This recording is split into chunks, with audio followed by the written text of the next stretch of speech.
교회로 들어가기로 결정하신 건가요? 남성교회 대표성을 가진 분들만 나오신 건지, 참여 안 하신 분들은 또 어떤 사연이 있겠죠.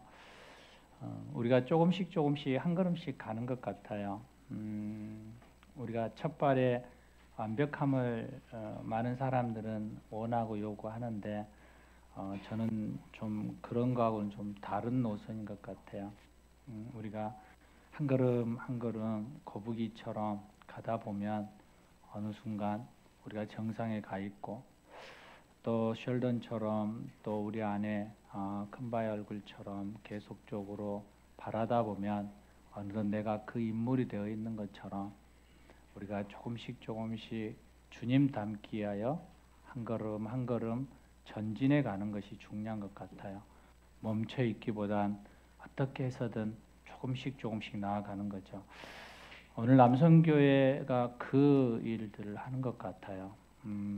1월에 여전대 헌신 예배를 보고, 또 3월에 지금 남성교회 헌신 예배를 보면서 여전히 우리 교회가 조금씩 앞으로 가고 있구나라는 생각들을 많이 하게 돼요. 이것이 하나님이 기뻐하시는 거라고 저는 믿습니다.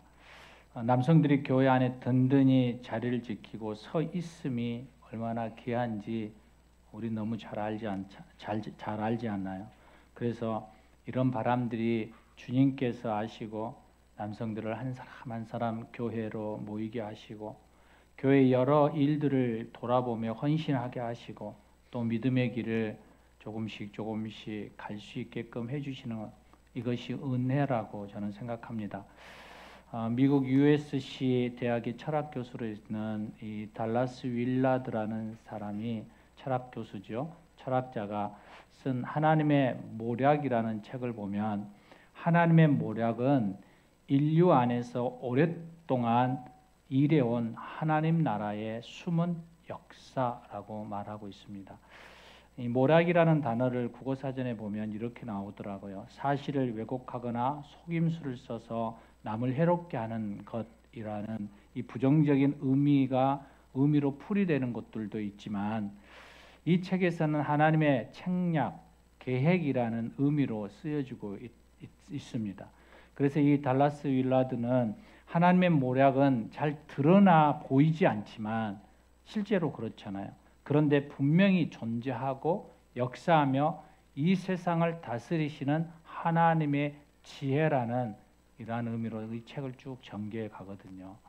오늘 남성교회 헌신 예배를 보면서 이 하나님의 모략, 하나님의 이 보이지 않는 그 속에서 이끌어 가시는 그 하나님의 지혜가 보여지는 것 같습니다. 우리가 각자의 자리에서 책임감을 가지고 살아가는 사람들이잖아요. 가정에서, 직장에서, 또 여러분의 사업장 안에서 각자의 자리에서 든든히 서가고 있는 그 모습 때문에 공동체가 건재해질 수 있다라고 저는 믿습니다. 그런데 여러분들이 그렇게 든든히 서 있게 하는 그 힘의 원천, 그 근원이 무엇인지를 한번 바라보기를 원합니다. 여러분의 존재성, 여러분이 가지고 있는 이 책임감의 그 근본에 무엇을 여러분들은 기반하고 있습니까? 이 질문 앞에 우리가 그리스도인이라고 고백한다면 우리의 대답은 동일해야 할 것입니다.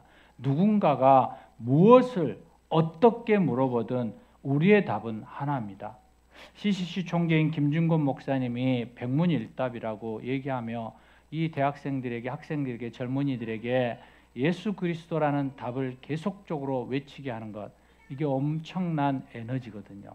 우리도 동일하거든요. 우리의 인생 그 자체의 그 무엇 속에서도 여러분 그 답이 무엇이냐고 묻는다면 우리는 예수 그리스도라고 말하는 거죠. 이 절실한 답이 우리 안에서부터 고백되어질 때 그 사람을 저는 진정한 그리스도인이라고 말할 수 있다고 저는 생각합니다. 저에게 그리스도인으로서의 구별된 우선순위가 무엇이냐고 묻는다면 저는 하나님을 믿고 섬기는 것이 가장 우선이라고 고백합니다. 여러분이 보시다시피 저는 생계를 유지하기 위한 직업으로 목사라는 직업을 가지고 있습니다. 그런데 여러분, 제가 목사를 못하게 되는 것 것보다 하나님을 믿지 않거나 하나님을 예배하지 않고 살아가는 것, 이것이 저에게는 견딜 수 없는 더 큰 아픔이라고 생각합니다. 생계가 없음으로 해서 불편함은 있지만 하나님을 믿지 않고 예배하지 않음으로 인해서 나의 생명이 끊어지는 것 같은 그러한 힘듦을 느낄 때가 한두 번이 아닙니다. 그래서 하나님 앞에 무릎을 꿇으며 하나님 당신의 소리, 당신의 그 마음을 알고 싶어서 발버둥 칠 때도 있습니다. 하나님을 믿고 예배 드리는 것, 바로 그것이 저에게 있어서 가장 우선순위라고 감히 고백할 수 있습니다. 오늘 헌신 예배를 드리며 그리스도인이라고 고백하는 남성 회원 여러분들은 어떻습니까?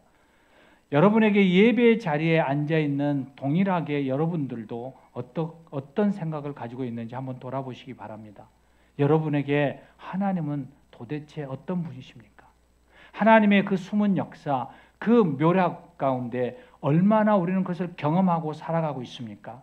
그리스도인으로서 무엇을 가장 우선순위에 두고 살아가고 있냐라고 묻는다면 여러분은 무엇이라고 대답하시겠습니까? 오늘 본문에 등장하는 사람에게는 두 부류의 사람이 있습니다. 한 사람은 하나님의 모략에 동참하는 하나님의 동역자들과 그의 지혜에 반대하는 반역자들이 나오고 있습니다. 이 반역자들은 사람의 모략으로 하나님의 모략을 이길 수 있다라고 믿는 소위 예수를 믿지 않는 사람들, 그들을 말합니다. 우리는 지난 주일에 예수님께서 나사로를 살리고 풀어놓아 다니게 하라라는 그 표적 앞에 섰습니다. 그리고 죽었던 나사로가 살아난 장면을 보고 많은 사람들이 예수를 믿게 되었다라고 기록하고 있습니다. 이처럼 나사로가 다시 살아나는 그 표적을 예수님이 메시아임을 믿지 않을 수 없는 그런 확실한 증거를 보고 그곳에 있는 모든 사람들이 다 믿었다라고 성경은 말하고 있지 않습니다. 45절과 46절 이것을 보면 마리아에게 와서 예수께서 하신 일을 본 많은 유대인들이 그를 믿었다. 그런데 그 가운데에 몇몇 사람은 바리새파 사람들에게 가서 예수님이 하신 일을 알렸다라고 기록하고 있습니다. 믿음으로 반응한 사람이 있는가 하면 부정적으로 반응하면서 종교 지도자들에게 이 놀라운 사실을 알리고 있는 사람들이 있었다라는 거예요. 그리고 이 사건으로 인해서 그 당시 최고의 의결기관인 사내들인 공회가 소집되었어요. 그리고 이 47절에 그들이 모여서 한 가지 안건을 올립니다. 그게 뭐냐면 47절이거든요.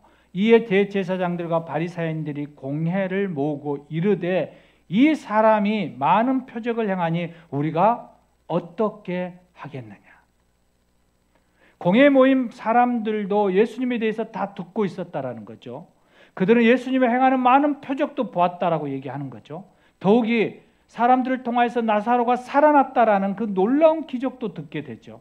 그런데 그들은 메시아로 오신 예수를 믿는 것이 아니라 오히려 걱정하며 두려워하고 있다라고 얘기하고 있습니다. 왜냐하면 사람들이 그를 추정하여서 따르다가 폭동이라도 일어나면 어떻게 하지 하는 그러한 걱정이 그들 안에 있었어요. 또 그 폭동으로 인하여서 로마 사람들이 또다시 이 땅과 이 민족을 약탈하면 어떻게 하지? 라는 그 두려움이 그들에게 밀려왔다는 거예요. 그런데 그 밑바탕, 그들의 그 걱정과 두려움 밑바탕에는 그들의 기득권이 위태롭게 돼서는 안 된다라는 동일한 그들의 이 기득권, 이익에 대한 불안한 마음이 그들 안에 있었다라는 거예요. 그래서 그때 대제사장이었던 가야바가 50절에 뭘 그렇게 걱정하느냐 그러면서 해결 방안을 이렇게 제시해요. 그 해결 방안이 뭐냐면 한 사람만 죽으면 된다는 거예요. 한 사람만. 50절이에요. 한 사람이 백성을 위하여 죽어서 온 민족이 망하지 않게 되는 것이 너희에게 유익한 줄을 생각하지 아니하는도다. 한 사람만 죽이면 이 민족이 망하지 않는다라는 거예요. 그리고 우리에게 유익하다라는 거예요. 사랑하는 여러분, 그리고 나서 그들의 결론을 뭐라고 내린가요? 예수를 죽이자라는 거예요. 죽이자. 53절에 이날부터 그들이 예수를 죽이려고 모의하였다라고 기록되어 있습니다. 한번 생각해 보십시오. 너무나도 모순되게 나사로가 다시 살아난 사건을 4절에 우리가 지난주에 나눈 것처럼 하나님의 영광을 나타내 보이는 부활의 사건이었는데, 이 사건으로 인하여, 이 놀라운 사건으로 인하여 53절에 결국 예수님이 죽게 되는 결정적인 사건이 되었다라는 거예요. 예수님을 믿을 결정적인 사건을 보고 믿는 이들이 있는 반면 반대로 믿지 않는 이들도 있었다라는 거예요. 이것을 보면서 많은 증거와 분명한 증거가 있다고 해도 믿는 것이 아님을 알 수 있죠. 증거를 보여봐라, 내가 믿을 수 있도록 무언가 논리를 전개해봐라 라고 말하지만, 여러분 그것을 증거하고 증명해낸다 할지라도 그것을 믿는다라고 보장할 수 없다라는 거예요. 반대로 적은 증거와 불확실한 증거가 있다고 해서 믿지 못하는 것도 아님을 우리는 알 수 있어요. 많은 사람들이 그냥 예수를 믿게 되는 경우들도 너무 많지 않습니까? 오늘 등장하는 이 종교 지도자들은 안타깝게도 예수를 믿기는커녕 오히려 죽이고자 하는 모의를 하고 있는 것을 보게 돼요. 사랑하는 여러분, 모의라는 말은 의논하다, 헤아리다, 작정하다, 계획하다라는 의미도 있는 반면에 모략을 짜내다라는 그러한 의미도 있어요. 이것을 보면 이 모의는 사람의 모략이었다는 거예요. 여러분, 사람의 모략은 한계가 있잖아요. 잠언 16장 9절에서 사람이 마음으로 자기 앞길을 계획할지라도 그 발걸음을 인도하시는 분은 주님이시다라고 얘기하잖아요. 여러분, 우리가 사람들이 바벨탑을 쌓으면서 하나님으로부터 그 심판을 우리가 면하자라고 쌓지만, 그들의 스스로의 힘과 지략으로 무엇인가를 이루고자 예를 쓰지만은 우리가 동일하게 경험하는 것은 한계에 부딪힌다라는 거. 한계. 우리는 유한한 존재이기 때문에 그렇죠. 믿음의 길을 가는 사람들도 이 방법에 편승하려고 하지만, 그러나 하나님은 이 사람의 모략을 기뻐하지 않는다라고 말씀하신 거예요. 오늘 본문 전체를 읽어보시면 이 사람의 모략과 다른 또 하나의 모략이 있음을 보게 돼요. 바로 그것이 하나님의 모략이에요. 여러분에게 질문하기를 원합니다. 여러분, 하나님의 모략을 선택하시겠습니까? 하나님의 모략을 선택하시겠습니까? 이것은 여러분이 결정하는 거예요. 윌라드 교수가 하나님의 모략을 어떻게 정의했습니까? 오랫동안 일해온 하나님의 숨은 역사라고 해요. 역사. 성경이 그 역사책이거든요. 하나님의 그 숨은 역사의 이야기들을 쭉 펼쳐놓은 책이잖아요. 그 안에 하나님이 그 놀라운 모의가 그 안에 있는 거예요. 그 하나님의 계획이 있는 거예요. 하나님의 섭리가 그 속에 있는 거예요. 여러분, 본문 이면에 이 모든 사람들의 행동과 결정을 뛰어넘는 하나님의 모략이 있었다라고 이야기하고 있는 거예요. 예를 들어 한번 50절을 한번 보십시오. 가야바의 말을 우리가 생각해 보면 압니다. 한 사람이 백성을 위하여 죽어서 민족 전체가 망하지 않는 것이 우리에게 유익하다. 이것이 사람의 모략이잖아요. 악한 모략이죠. 대의를 위해서 소수를 희생시키자라는 거예요. 그래서 결국은 뭐예요? 예수님을 죽이자라고 결정한 거예요. 그런데 여러분, 51절과 52절을 보면 놀랍게도 이것을 성경은 뭐라고 얘기하냐면 애언이라고 얘기해요. 애언. 이 말은 스스로, 즉 가야바가 자기 생각으로 함이 아니요 그 해의 대제사장으로 예수께서 그 민족을 위하시고 또 그 민족뿐만 위할 뿐 아니라 흩어진 하나님의 자녀를 모아 하나가 되기 위하여 죽으실 것을 미리 말함이라.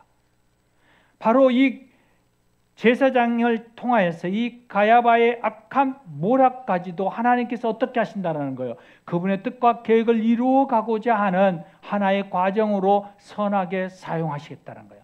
합력하여 선을 이루시는 그 하나님의 놀라우신 모략이 이 안에 지금 보여주고 있는 거예요. 하나님은 이 가야바의 악한 모략을 가지고 하나님의 모략을 이루어가는데 그 계획이 무엇인가요? 바로 십자가의 구속이죠. 십자가의 구속. 대제사장인 가야바가 그의 입으로 한 사람을 죽여 민족을 살리자라는 그 말이 바로 예수 그리스도의 십자가의 사건을 하나님은 말씀하고 있는 게 하는 것이죠. 사랑하는 여러분, 한 사람을 통해 흩어져 있는 이방 민족뿐만 아니라 예수 그리스도 안에 있는 이 양의 우리에 들지 않은 많은 이방인들까지도 한데 모아서 그들이 하나님의 자녀가 되게끔 하신 그 놀라우신 하나님의 섭리가 이 안에 숨겨져 있는 거예요. 한 사람을 통해서, 한 사람을 통해서. 대제사장 가야바가 이것을 알았을까요? 십자가의 그 사건을 생각하기도 했겠습니까? 그는 그냥 거짓 누명을 씌워서 예수를 희생제물로 죽이자라는 생각이었죠.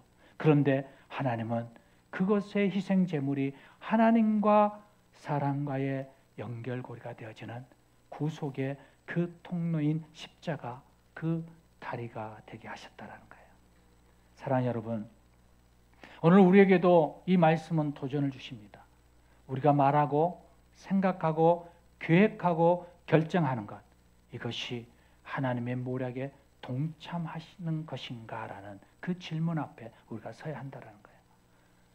우리는 만약 그분과 함께 흩어진 양들을 모으는 그러한 모략 앞에 우리가 우리의 생각과 계획과 결정이 이루어진다면 우리는 동역자가 되어지겠죠. 그러나 만일 우리의 생각과 계획과 모략이 그분의 뜻과 반대되는 것이라면 우리는 여전히 대제사장과 그 유대의 무리들처럼, 우리는 종교 지도자들처럼 반역자가 되어지겠죠. 여러분, 47절에 보면 어떻게 하면 좋겠느냐, 어떻게 하면 좋겠느냐. 우리의 생각과 계획을 무엇이 나의 유익이 될 것인가, 이것을 기준으로 삼으면서 살아서는 안 된다라는 것을 얘기하고 있는 거예요. 일시적으로 나에게 유익이 될 수 있지 모르지만 궁극적으로 그것은 파멸의 길을 갈 수밖에 없다라는 거예요. 오늘 본문을 보면 가야바와 산헤드린의 공의회가 결정은 어떻게 끝납니까? 한 사람, 즉 예수를 죽이자라고 얘기했잖아요. 그들의 뜻대로 예수는 죽습니다. 그런데 그들이 살아 있습니까? 메시아를 거부한 그들이 영생을 얻을 수 있었습니까?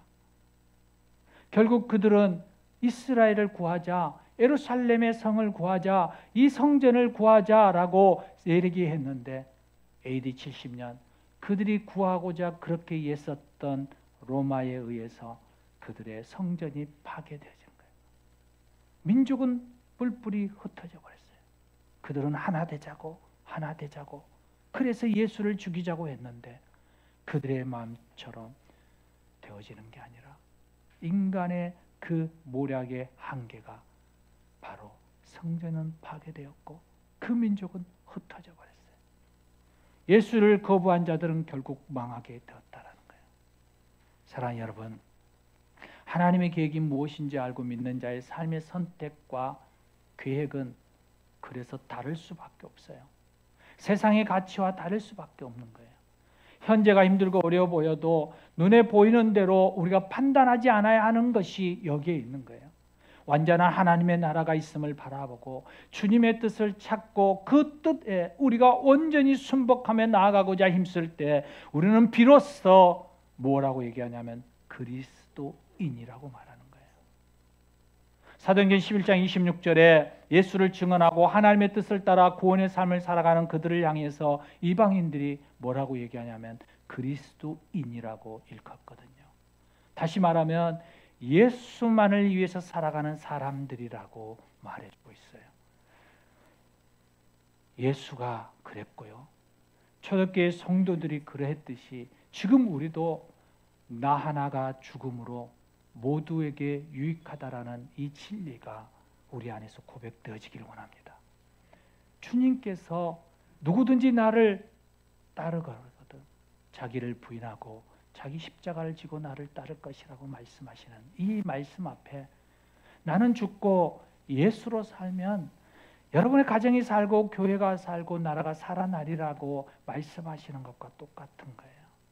사랑하는 여러분, 여러분 한 사람의 존재가 얼마나 큰지 깨닫기를 원합니다. 하나님 앞에서 여러분 한 사람의 존재가 얼마나 존귀한 자이며 하나님이 그렇게 찾고 그렇게 애타게 부르는 그 한 사람인지 오늘 이 말씀 앞에 여러분이 좀 머물렀으면 좋겠습니다. 에레미야서를 보면 에레미야가 선지자는 울고 또 웁니다.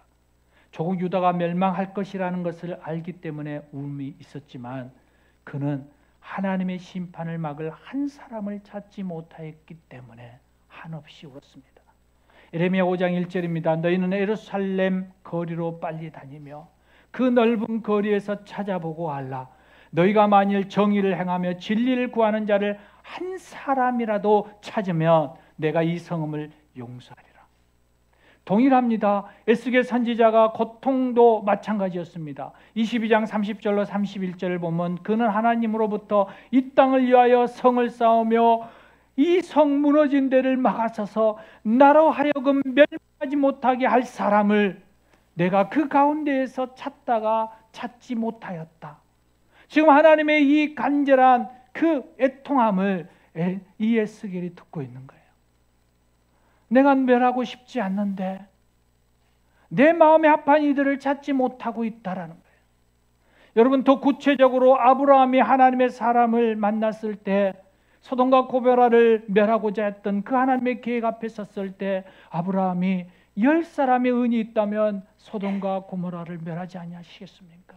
그래, 이 중보적 간청에 대하여서 하나님은 멸하지 않겠다라고 얘기해요. 그러나 결국 그곳이 멸했어요. 왜요? 하나님의 사람, 그들이 가서 이 소돔과 고모라를 보았는데 의인 한 사람을 찾지 못한 거예요. 10사람이 아니라 한 사람도 찾지 못해서 그것을 멸망시킬 수밖에 없었던 그 안타까움을 우리는 보고 있는 거예요. 사랑하는 여러분, 여러분이 속해 있는 최소 공동체인 가정은 어떻습니까? 지금 여러분이 속해 있는 교회 공동체는 어떻습니까? 내가 죽어야 유익하다라고 고백하는 사람은 얼마나 있습니까? 우리가 속한 공동체가 화목하고 건강한 공동체로 서지 못하는 이유 중 분명한 하나는 내가 죽지 않기 때문입니다. 죄송한 이야기지만 오늘 헌신 예배를 드리는 남성 여러분이 죽어야지만 가정이 삽니다.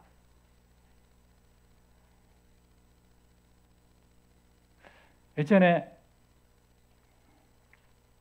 사역하면서 교회 관을 갖다 놓고 한 사람씩 들어가게 했습니다. 그리고 죽어야 삽니다 라고 해봤습니다. 많이 울더라고요. 많이 울더라고요.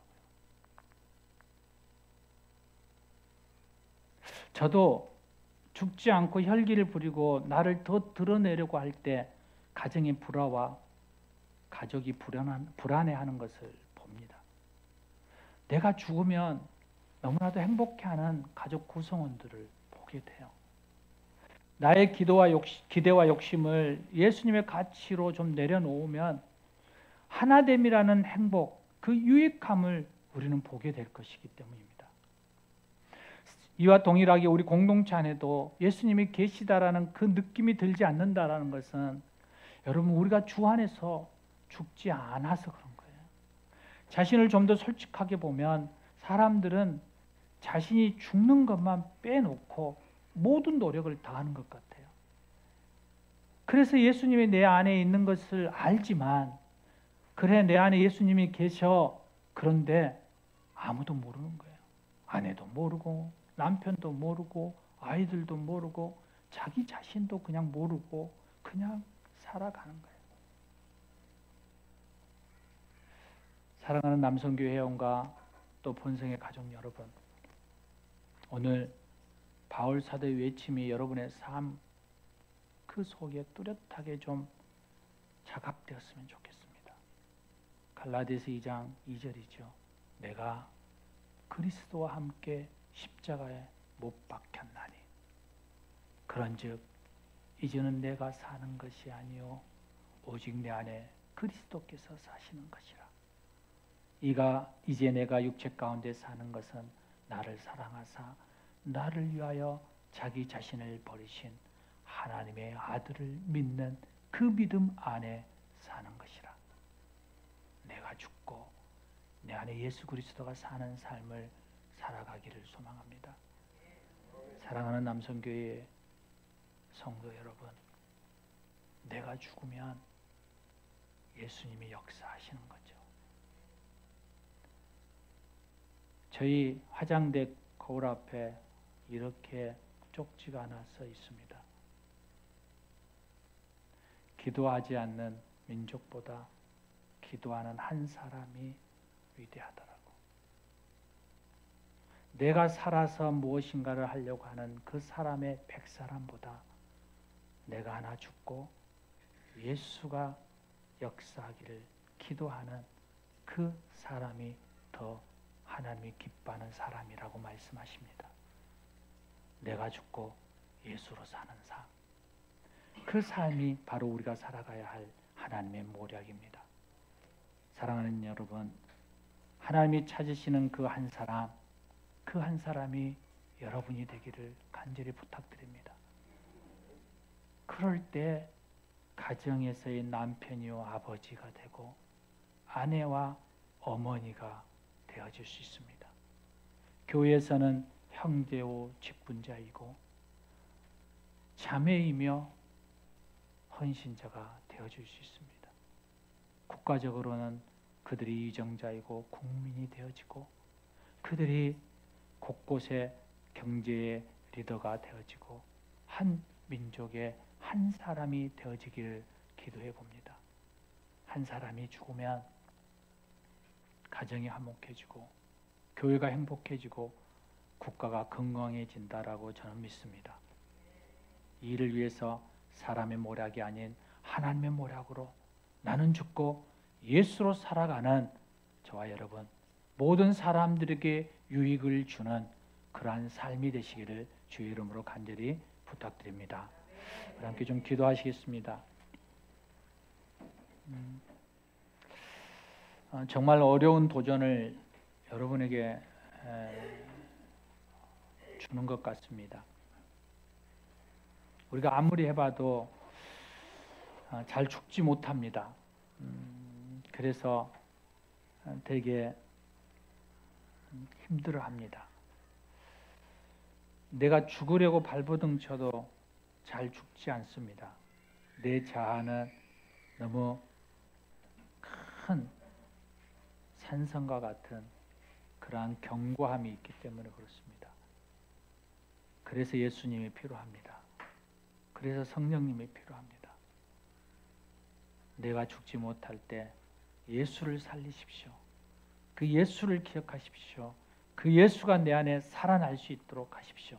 그러면 나는 자동적으로 죽어집니다.